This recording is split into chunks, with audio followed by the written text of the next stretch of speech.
Magandang araw po mga boss, at welcome back po dito sa ating channel. Sa video ito ay meron po akong share po sa inyo itong Camel na coffee maker.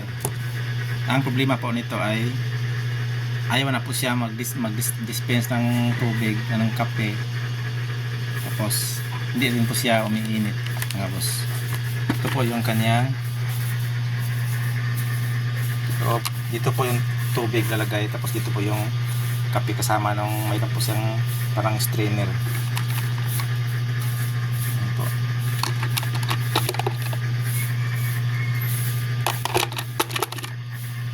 Actually na check ko na po ito mga boss, at si-share ko na lang po sa inyo para pero sa mga bihasa na po ay ano lang, madali lang po to, pero si-share ko lang pa rin para sa mga baguhan o mga newbie na gustong matuto na mag-repair ng mga ganito or mag-DIY.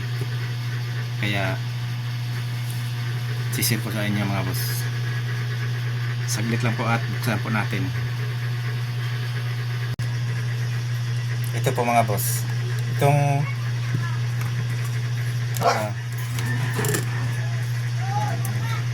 ang problema po nito ay itong kanyang thermal switch. Meron po siyang thermal switch na protection dito sa, ito po yung kanyang heater.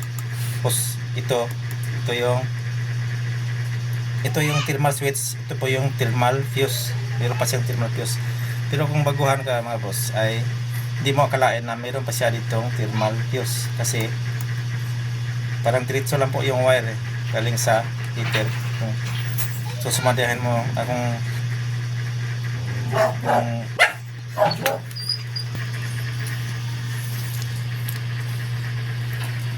ito po mga boss, itong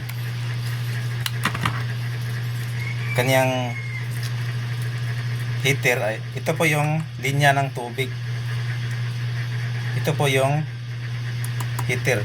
Tingnan mo yung heater, yung wire dito siya papunta sa, yung isa dito siya papunta sa itong thermal switch. Itong isa naman sa thermal switch ay dito sa switch, main switch na power. At saka yung isa naman na galing sa power ay papunta naman dito sa yung thermal fuse, tapos punta na dito sa heater.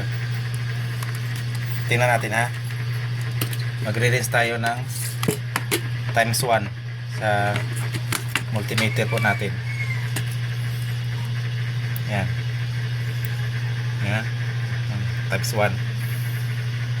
Yung itong thermal switch ay okay siya. Kunin mo yung pati yung thermal switch ay okay. Ano siya, nag-deflect yung printer ng tester po natin. Pag dito sa heater, siyempre dito tayo sa kabilang dulo, dito sa switch. Tapos baybayin natin yung dito, punta to sa pulang wire, punta siya dito sa switch pala, switch, tapos pulang wire sa heater, punta dito sa isang paa ng thermal switch. Hindi siya nag-deflect. So akalain po natin na busted itong heater, pero hindi pa pala siya busted. Okay lang. Okay. Tinanggal ko na itong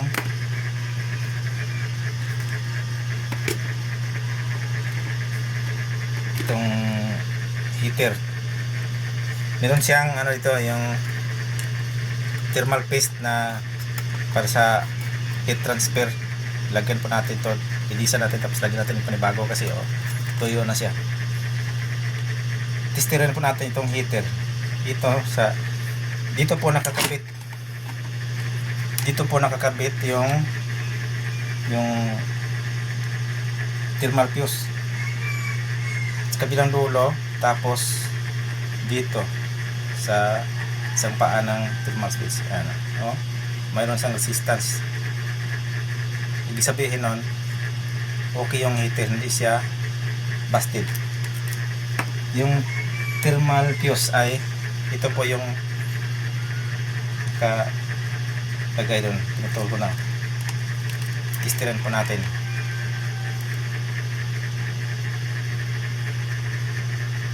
Oh, putol po siya, hindi po siya busted po siya.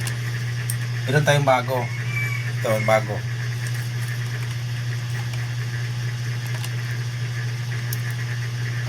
Yan yung bago. Oh. So yung problema nito ay itong thermal fuse. At saka itong nabili ko na thermal fuse ay iba to kasi yung kanyang existing po dito nga na pinabit ay 15 amperes po siya na 250 degrees centigrade. Wala naman ako nahanap na pareho, pero mas mababa po siya, 230 degrees centigrade, kaya tinasaan ko na lang 20 amperes yung itong ilalagay ko ngayon, kasi mayroon naman siyang naka-series naman ito, mayroon siyang thermal switch din na protection din ito, so okay din siguro. Ikakabit ko na lang at mamaya ay subukan po natin mga boss. Ito na po mga boss, at nakabit ko na po. Ngayon tatakpan ko lang ito at subukan po natin. Lagyan ko na rin po ito ng itong thermal paste o yung silicone grease. Ito yung silicone grease na sinasabi ko. Yan pa lang mga screw sa takip nito mga boss ay ganito yung kanyang ulo, para siyang triangle.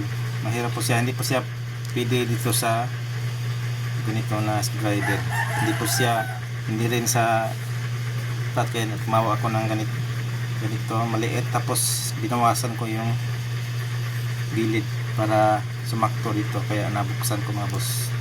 Ngayon ay babalik po natin, tapos subukan natin. Ito pala mga boss yung suction sa tubig galing dito, tumataasa dito sa harap, tapos kasi dumaan.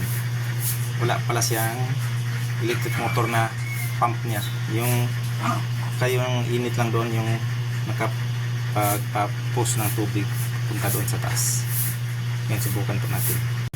Ito na po siya mga boss, naka-plug in na po siya, tapos power on po natin. Yan. Ngayon hintayin natin kung papatak pa dito yung tubig.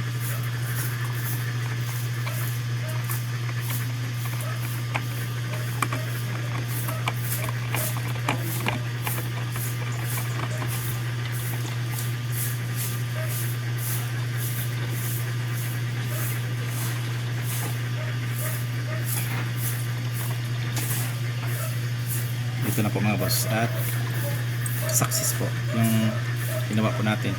Ayan, umiinit na po siya at